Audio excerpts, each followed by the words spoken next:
Então, as farinhas funcionais têm 4 classificações. Em primeiro lugar, nós temos as farinhas de base. Se vocês estão imaginando fazer um bolo ou fazer um pão, tá? São coisas que precisam de estrutura. A estrutura precisa estar suportada, tá bom? Eles precisam crescer, se desenvolver, são massas mais pesadas, são massas maiores. Então, se a gente está falando de um pão, se a gente está falando de um bolo, a gente precisa trabalhar com farinhas de base. A proporção a gente vai ver depois, mas a gente precisa. E o que são farinhas de base?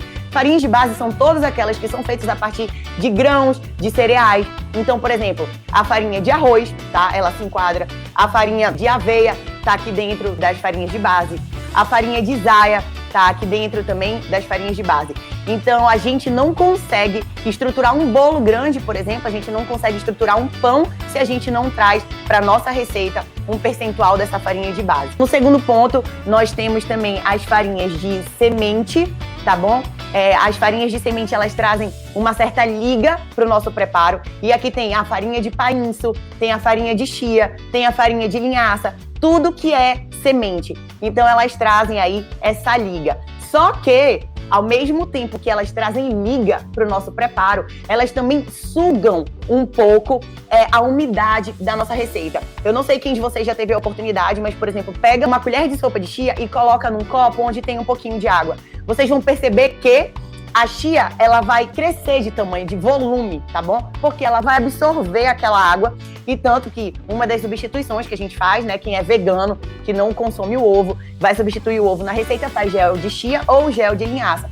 Então, tanto a chia quanto a linhaça, quanto outros grãos, têm essa capacidade de absorver o líquido da receita, e em contrapartida, eles devolvem certa liga para o nosso preparo. Uma vez que vocês entenderam isso, vocês têm que ter na mente que quando a gente vai fazer o uso dessas sementes, a gente tem que saber que a gente vai precisar reequilibrar a umidade do nosso preparo para que ele não fique seco. Então, vocês estão entendendo que não é simplesmente eu dar uma receita aqui para vocês, porque vocês vão ficar de mãos atadas. Se um dia faltar qualquer ingrediente, ou se vocês quiserem fazer qualquer alteração à receita, vocês não vão saber o que fazer. Mas, a partir do momento que vocês entendem isso que eu tô falando para vocês vão estar aptos para fazer substituições e para lidar com a situação que aparecer no dia a dia de vocês. Então, por favor, gravem isso tudinho, porque são informações muito valiosas. E agora eu vou falar sobre a farinha de oleaginosas. Aí a gente entra com farinha de amêndoa, farinha de castanha de caju, farinha de castanha do Pará. Tudo isso, tá? São fontes de gordura que trazem umidade para o nosso preparo. E, além disso, nós temos a classificação dos amidos, que trazem maciez para nossa massa. Eu, particularmente, não faço uso, porque a minha biomassa consegue equilibrar essa parte da maciez, mas, assim, na confeitaria tradicional, o que acontece? Essa parte dos amidos, né, entre amido de milho, fécula de batata, são realmente para conferir maciez. Então, várias receitas que vocês encontram que são sem glúten, as pessoas pegam, tá, trazem, aí colocam a fécula, colocam amido, colocam polvilho também, porque são farinhas que vão trazer essa maciez, que às vezes o fato de a gente tirar o glúten da receita, a gente acaba perdendo a maciez. Então, eles trazem essas farinhas aí para retornar, para garantir que o preparo tenha maciez. Eu, Samantha, particularmente, vocês vão ver que nas nossas receitas a gente não usa nenhuma dessas que eu acabei de falar, porque a gente consegue equilibrar e garantir uma textura incrível fazendo o uso da biomassa. Então, nós temos essas 4 classificações de farinha. E, além disso tudo que eu acabei de falar para vocês, nós temos uma outra classificação de farinhas que se chamam farinhas acessórios. Como o próprio nome sugere, tá? Gente, elas servem para assessorar outras farinhas. Então, elas, por si só, elas não são capazes de dar estrutura para um bolo ou para um pão. Mais uma vez, eu quero chamar a atenção aqui de vocês. Se vocês estiverem falando de fazer uma panquequinha, de fazer um muffin, de fazer um cupcake, de fazer coisas menores, você consegue trabalhar com essas farinhas tranquilamente, tá? Trabalhar só com a farinha de amêndoas, por exemplo, mas quando você tá falando da estrutura, de garantir que o seu bolo e o seu pão se desenvolvam, a gente precisa fazer uma associação de farinhas. Então, dentro das farinhas acessórias, nós temos a farinha de amora, farinha de uva, farinha de banana verde. Gente, tem todas as farinhas, assim, ó, tem muita farinha, eu jamais vou conseguir falar todas elas aqui pra vocês, mas pra quem se interessa pelo assunto, pra quem gosta da culinária funcional e pra quem pretende empreender nesse ramo, eu convido vocês, assim, fortemente a darem uma volta no empório da cidade de vocês, porque é surpreendente e eu tenho a sensação de que cada vez que eu vou ao empório, ou cada vez que eu dou uma pesquisada na internet, mais e mais farinhas surgem, porque é muito fácil fazer farinha, na verdade, né?